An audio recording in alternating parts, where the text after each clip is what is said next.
Um, yeah, it's basically for the game. This boss and the Taurus demon, as I believe he's called, are going to be the hardest. Not hardest. They're going to be the easiest boss fights of the game. The other ones, not so much.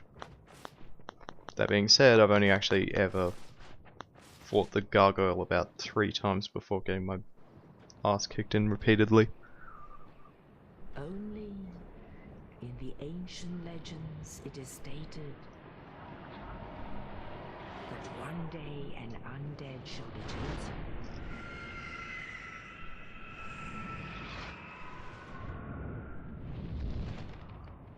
To leave the undead asylum in pilgrimage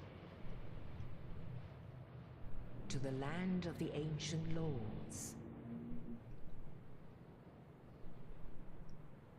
Lordran.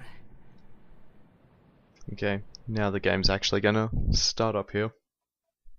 That first little area was only the intro part, basically teaching you the basic concepts on how to actually fight people, even though I didn't read any of the messages. That's what the red marks on the ground are for. Makes it easy to... well, they teach you stuff. Unless you're playing online, then sometimes the red messages won't leave you very useful information, or they'll leave you very cryptic messages, if any. Now we can get to leveling up in this game. Oh yeah, as previously stated, because I've never actually played as a pyromancer before, I have no idea what to level up. I've played as a sorcerer once, and that relied heavily on intelligence. Though I've heard that you don't actually use intelligence as a pyromancer. You're meant to rely more on making yourself pretty much well, give yourself high endurance or dexterity or something. So I guess I might as well level up those 2 aspects. Put another endurance. Okay.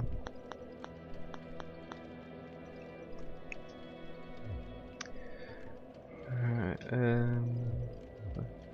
frick, I only get 8 fireballs. This is gonna blow. Well, what do we have here? You must be a new arrival.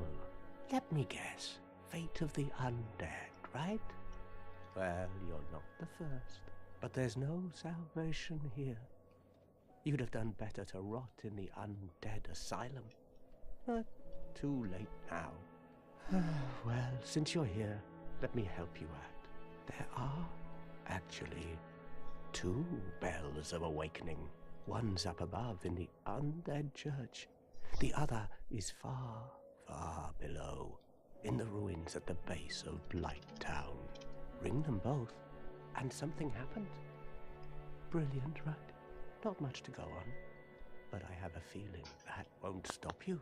So, off you go. It is why you came, isn't it? To this accursed land of the undead?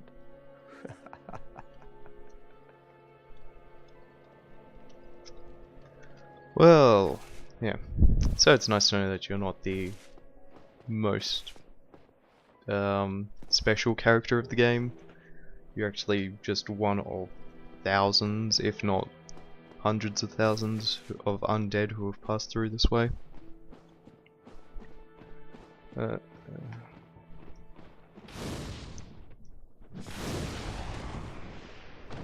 Okay. Yep. Also, something to be wary of in this game is that apparently people have a tendency to lie to you. Like actual characters of the game will lie to you and try and deceive you into doing stuff for them. Shit. Okay. Oh, fuck. Come on, parry. There we go.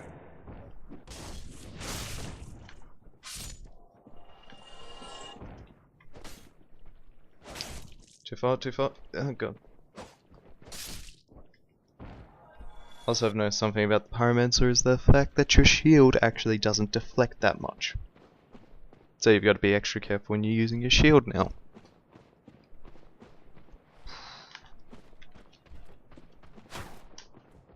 Oh god.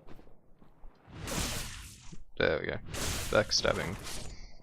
Very useful when battling dudes with heavy shields or when you're playing against another player. Let's see if I can make this jump. Oh god. Okay.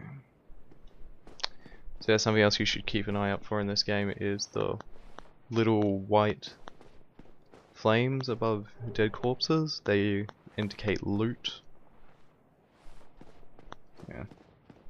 There's probably a few people who watched this video who have already played Dark Souls and they're probably yelling at me for things I've done wrong so far. Or rolling their eyes at the basic information I'm giving out. But I'm just trying to help people who want to play the game for themselves.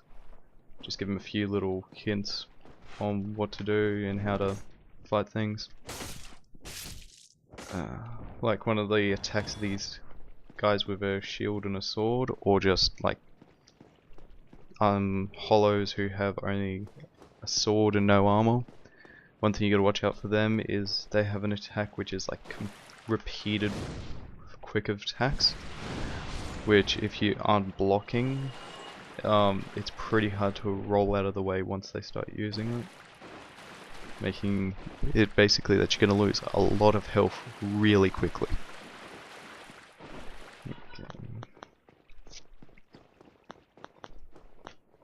I'm only like 15 minutes into this game. Oh god. Should have been paying attention. Oh yeah. Don't bother trying to deflect most of the battle axe attacks, seeing as they very rarely go for a move that you're able to parry. Okay. Also watch out for these guys. They pretty much look like all they do is a shield, well, have a sword attack, but they're the ones who throw firebombs. See? And they actually have a chance of dropping firebombs for you to use for yourself. Oh god, that's the attack I was talking about. Just repeated blows. Okay. I think I'm actually doing pretty well to be going through this area pretty quickly on a class we haven't played before. Okay. Also another thing to look out for is lost souls, or souls of the lost. You can actually destroy those to use them to gain XP, which is the little bar down at the bottom that says 910 at the moment. And that's basically what you use to level up and buy items. Okay. Also, something you should do for this game is learn enemy positioning and movements, which makes areas like this really easy once you know how to deal with groups and mobs of enemies. Yeah, also most of this armor, unless you're playing as a deprived, is pretty much useless to you at the very beginning. Things like shields and weapons are better, but when you get like hollow armor, don't bother using it. Just pick it up and I guess hold on to it until you can sell it later on in the game. Yeah. Okay, maybe I'm not doing as good as I thought I was. I'm actually taking quite a bit of damage here.